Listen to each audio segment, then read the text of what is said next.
خاتون حضور کی خدمت میں حاضر ہوئی اور عرض کی یا رسول اللہ صلی اللہ علیہ وسلم مجھ سے بدکاری سرزد ہو گئی ہے اور میرے پیٹ میں بچہ ہے اور میں چاہتی ہوں کہ آخرت کی سزا کی بجائے دنیا کے اوپر اس کی سزا مجھے دے دی جائے تاکہ میں پاک ہو جاؤں اور صاف ہو جاؤں، کیونکہ آخرت کی سزائیں بہت سخت ہیں۔ اللہ کے محبوب علیہ السلام نے جبریل امین سے ایک دن پوچھا تھا مجھے جہنم کے عذابوں کا ذکر سناؤ، تو عرض کی یا رسول اللہ صلی اللہ علیہ وسلم ہلکا ترین عذاب یہ ہے کہ جہنمی کے پاؤں میں آگ کے جوتے رکھے جائیں گے، باقی اس کے پورے بدن پہ آگ نہیں ہوگی، صرف آگ کے جوتے اس کو پہنائے جائیں گے، لیکن اس کی حدت، گرمی اور شدت اتنی ہوگی یغلی منہما دماغہ، اس کی شدت سے اس کا دماغ پگھل کر ناک اور کانوں کے ذریعے سے باہر آنا شروع ہو جائے گا۔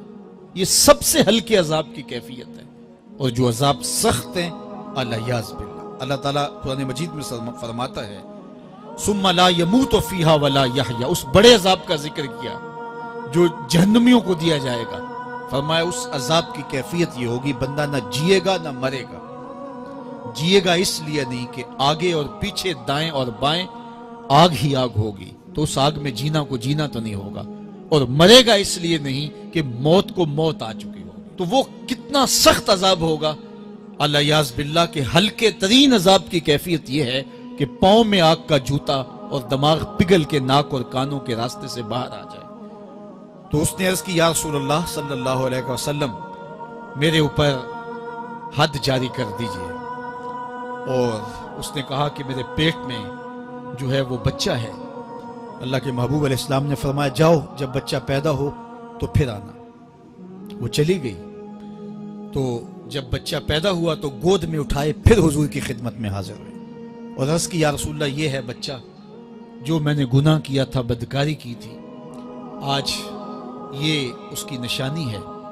تو اللہ کے محبوب علیہ السلام نے فرمایا کہ اسے لے جاؤ اور اسے دودھ پلاؤ، اور جب یہ کچھ کھانے پینے لگ جائے گا تو پھر آنا۔ کچھ دنوں کے بعد وہ دوبارہ حاضر ہوئی اور اس نے اس بچے کے ہاتھ میں روٹی کا ٹکڑا دیا ہوا تھا، اور عرض کی یا رسول اللہ دیکھ لیجئے اب یہ روٹی کھانے لگ گیا ہے۔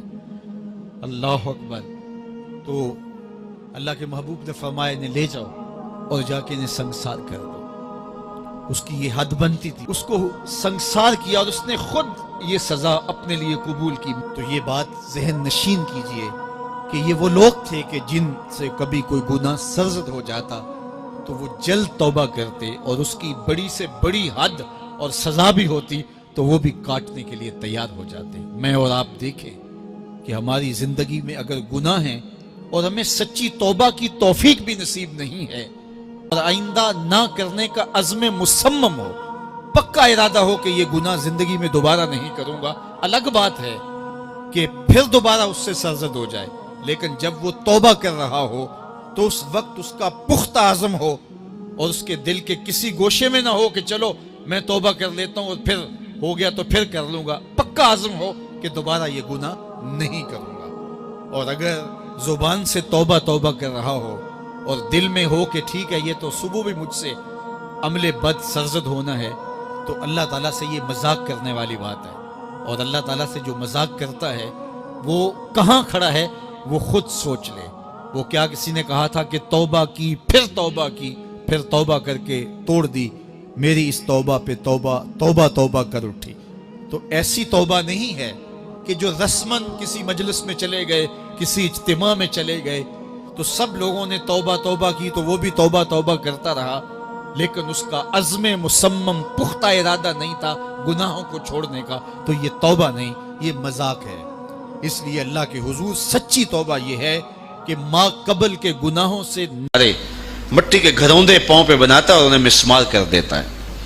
وہ کبھی آپ نے دیکھا ہوگا کہ بچے ریت میں اپنا پاؤں رکھ کر کے اوپر سے ریت تھپک لیتے ہیں اور پھر پاؤں ہولے سے نکال لیتے ہیں، بچ جائے تو بڑے خوش ہوتے ہیں، اور جب کھیل ختم ہو جاتے ہیں تو اسے گرا دیتے ہیں اپنے ہاتھوں سے۔ بہلول بھی اسی شغل میں لگا ہوا ہے، بہلول یہ کام کر رہا ہے، گروندے بناتا ہے گراتا ہے، گروندے بناتا ہے گراتا ہے۔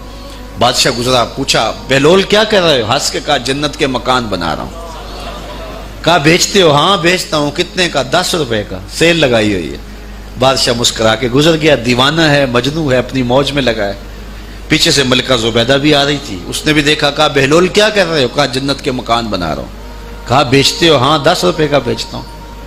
10 روپے بادشاہوں کے لیے کیا ہوتے ہیں؟ 10 درہم نکالے، اس کو دیے، اس نے دریائے دجلہ میں پھینک دی. فقیر اتنی دیر تک فقیر نہیں بنتا. داتا صاحب فرماتے جب تک مٹی کا ڈھیلا اور سونے کی ڈلی اس کی نظر میں برابر نہیں ہو جاتا. اور ایک مکان کے گرد، ایک وہ گھروندے کے گرد دائرہ لگایا. کہا یہ تیرا ہوا. ملکہ گزر گئی. بادشاہ بھی چلا گیا. شام کو اپنے محل میں پہنچے. بادشاہ سویا. منظر جاگا کہ حشر کا دن ہے، پھر جنت کا منظر ہے. جنت میں بڑے بڑے خوبصورت مکان ہیں. ایک مکان تو بڑا ہی اچھا لگا، تو جی چاہا کہ اس مکان کو دیکھوں. تو جب قریب گیا تو دروازے پہ لکھا تھا ملکہ زبیدہ. شوق سے آگے بڑھا تو دربان نے روک دیا. کہا یہ ملکہ کا ہے. کہا وہ میری ہی ملکہ ہے. کہا دنیا کے ضابطے اور ہیں، آخرت کے ضابطے اور ہیں. بادشاہ کی آنکھ کھل گئی، بے چین ہو گیا. ملکہ کو بیدار کیا. کہا تو کون سا نیک عمل کیا ہے؟ میں نے جنت میں تیرا یوں محل دیکھا. ملکہ کہنے لگی وہی معمول کی نمازیں، وہی سب کچھ، کوئی نیا کام تو میں نے کیا نہیں. ہاں یاد آیا، کل گزر رہی تھی، دجلہ کا کنارہ تھا، وہ جسے لوگ مجذوب کہتے ہیں، وہ جو دیوانہ کہلاتا ہے، وہ بہلول، وہ جنت کے محل کہتا تھا، وہ بنا رہا تھا. میں نے کہا چلو کوئی بات نہیں، فقیر ہے، 10 روپے کیا ہوتے ہیں. تو میں نے 10 روپے کا ایک محل خریدا تھا. بادشاہ سر پکڑ کے بیٹھ گیا. وہ تو مجھے بھی کہتا تھا. میں دیوانے کی بات سمجھ کے گزر گیا. اگلے دن بادشاہ قصدن گزرا. جب قصدن گزرا نا تو دل دھڑک رہا تھا کہ کہیں مجذوب پھر آج مل جائے اور اسی موج میں ہو تو کام بن جائے. دیکھا تو بہلول وہاں بیٹھا ہوا ہے. آگے بڑھ کے دیکھا تو کام بھی وہی. بادشاہ پھر رک گیا. پوچھا اب بہلول کیا کر رہے ہو؟ اب دل دھڑک رہا تھا کہ مجذوب ہے، کوئی اور بات کہہ دے تو چلو اچھا ہو کہ وہی جواب دے دے. اس نے وہی جواب دیا، جنت کے محل بنا رہا ہوں. بادشاہ کا کچھ دل ٹھہرا. پھر کہا اچھا بیچتے بھی ہو؟ ہاں ہاں بیچنے کے لیے بنا رہا ہوں. بادشاہ ادھر جیب میں ہاتھ ڈال رہا ہے اور ادھر پوچھ رہا ہے کتنے کا؟ کہا آدھی حکومت لگے گی. کہا کل تو 10 روپے کے بتا رہے تھے. کہا کل تم نے دیکھا نہیں تھا، آج سودا دیکھ کے لے رہے ہو. اللہ تعالیٰ ارشاد فرماتا ہے انما تنذر من اتبع ذکر وخشی الرحمن بالغیب. جو ان ڈٹھے سودے کرتے ہیں، جو بغیر دیکھ کے کرتے ہیں. اچھا چلو ایک خوشخبری میں آپ کو بھی سناؤں، اور وہ خوشخبری رسول اللہ کی زبان سے. حضور نے فرمایا طوبی لمن رآنی وآمن بی وطوبی 7 مرات من لم یرانی وآمن بی. فرمایا صحابہ تمہیں مبارک ہو ایمان کی کہ تم نے مجھے دیکھا اور میرے اوپر ایمان لائے. اور کہا انہیں 7 مبارکیں ہوں جنہوں نے مجھے دیکھا بھی نہیں ہوگا اور پھر بھی ایمان لائیں گے. انما تنذر من اتبع ذکر وخشی الرحمن بالغیب فبشرہ بمغفرۃ واجر کریم. ان کو بشارت دے دیجئے بڑی عزت والے اجر کی اور خوشخبری بھی. تو جس اجر کو میرا رب بھی کریم کہہ رہا ہے وہ اجر کیسا ہوگا. تو یہاں تو لہجہ دم توڑتا ہے اور الفاظ ساتھ نہیں دیتے کہ اجر کریم کی کیا تعریف کریں جس اجر کو میرے رب ہے. لا فضل لعربی علی اعجمی. کسی عربی کو اجمی پر کوئی فضیلت نہیں ہے، اور کسی اجمی کو کسی عربی پر کوئی فضیلت نہیں ہے. کسی گورے کو کالے پر، کسی کالے کو گورے پر کوئی فضیلت نہیں. فضیلت کا معیار صرف تقوی ہے. ہمارے آج بھی ہندوانہ رسمیں ختم نہیں ہو رہی. دولت کی تقسیم پر، امیر غریب کی بنیاد پر اس معاشرے میں تقسیم موجود ہے. ہمارے دیہاتوں میں چودھری اور کمی کی بنیاد پر تقسیم موجود ہے. رعایا اور حکمرانوں کی بنیاد پر یہاں تقسیمیں موجود ہیں. لیکن میرے اور آپ کے آقا و مولا نے قیامت تک آنے والی انسانیت کے لیے جو منشور دیا وہ یہ تھا کسی عربی کو اجمی پر کوئی فضیلت نہیں، کسی اجمی کو عربی پر کوئی فضیلت نہیں، کسی گورے کو کالے پر کوئی فضیلت نہیں. چونکہ کالے رنگ بھی اللہ نے بنائے ہیں، گورے رنگ بھی اللہ نے بنائے. حکیم لقمان رنگ کے کالے تھے اور صورت اچھی نہیں تھی. تو کسی نے ان سے پوچھا کہ آپ اتنے بدصورت کیوں ہیں؟ تو حکیم لقمان نے کیا جواب دیا؟ کہا آپ شکل میں نقص نکال رہے ہیں یا شکل بنانے والے میں نقص نکال رہے ہیں؟ تو وہ خاموش ہو گیا. اللہ اکبر. تو یہ اللہ نے بنایا ہے نا, اس نے کانٹا بھی اس نے پیدا کیا ہے, پھول بھی اس نے پیدا کیا ہے, چہروں کی رنگت اس نے بنائی ہے, کسی میں کوئی رنگ بھر دیا, کسی نے کوئی رنگ بھر دیا. تو رنگوں کی بنیاد پر, نسب کی بنیاد پر کوئی افضل, کوئی اشرف, کوئی اعلیٰ, کوئی بد, یہ نہیں ہے, بلکہ معیار جو دیا گیا وہ کیا تھا؟ تقوی. ان اکرمکم عند اللہ اتقاکم, جو زیادہ متقی ہے اللہ کے نزدیک وہی معزز ہے, وہی معتبر ہے. پھر حضور علیہ الصلوۃ والسلام نے عورتوں کے بارے میں تاکید کی کہ وہ تمہاری زیر دست ہیں, ان کی ملک کچھ نہیں ہوتا اور کمزور ہیں, ان کے بارے اللہ سے ڈرنا. اور حضور نے ان کے ساتھ حسن سلوک کرنے کی وصیت کی. پھر غلاموں کے ساتھ حسن سلوک کرنے کا حضور نے درس دیا کہ جو خود کھاتے ہو وہ انہیں کھلاؤ, جو خود پیتے ہو انہیں پلاؤ, جو خود پہنتے ہو انہیں پہناؤ. بعض لوگ ملازم کو, ماتحت کو جو ہیں وہ ہلکے کپڑوں میں کسن رکھتے ہیں تاکہ پتہ چل جائے کہ یہ غلام ہے, یہ ملازم ہے اور ہم باس ہیں. حضور علیہ الصلوۃ والسلام نے ان 3 چیزوں کی تاکید کی. پھر حضور نے ہمسایوں کے حقوق کے حوالے سے بات کی, اور صحابہ فرماتے ہیں کہ اتنی بار حضور نے تاکید کی کہ ہمیں یہ گمان ہوا کہیں وراثت کے اندر حقدار نہ ٹھہرا دیا جائے. تو ہمسایوں کے حقوق کے حوالے سے حضور نے تاکید ارشاد فرمائی.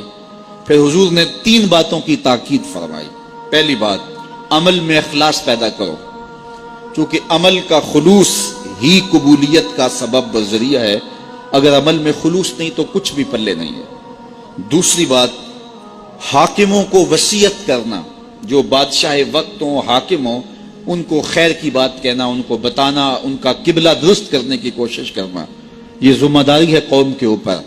تیسری بات کی حضور نے یہ وصیت فرمائی, لزوم و جماعت المسلمین, مسلمانوں کی جماعت سے الگ نہ ہونا, الگ الگ ٹولیوں میں نہ بٹنا, لابیاں نہ بنانا, گروہ بندیاں نہ کرنا, جماعت کے ساتھ جڑ کے رہنا, فرقہ بندی سے بچنا اور جماعت وحدہ کا ساتھ دینا. حضور نے فرمایا اتبعوا السواد الاعظم فإنه من شذ شذ فی النار, جو بڑی جماعت ہے, سواد اعظم ہے, ان کے ساتھ رہنا, جو ان سے بچھڑ گیا وہ جہنم میں ڈالا جائے گا. در ماہی دا چھوڑی ناہی, نہیں تے ہو جاویں گا روگی, جیڑی بکری اجڑوں وچھڑی او بگیاڑا جوگی. اس لیے لزوم و جماعت المسلمین, مسلمانوں کی جماعت کے ساتھ قائم رہنا. پھر حضور علیہ الصلوۃ والسلام نے فرمایا, اے امت مسلمہ, میں تمہیں لاوارث نہیں چھوڑ کے جا رہا, میں تمہارے اندر 2 بھاری چیزیں چھوڑ کے جا رہا ہوں, اور اگر تم ان کو مضبوطی سے تھام لوگے میں ضمانت دیتا ہوں تم کبھی بھی گمراہ نہیں ہوگے. ایک اللہ کی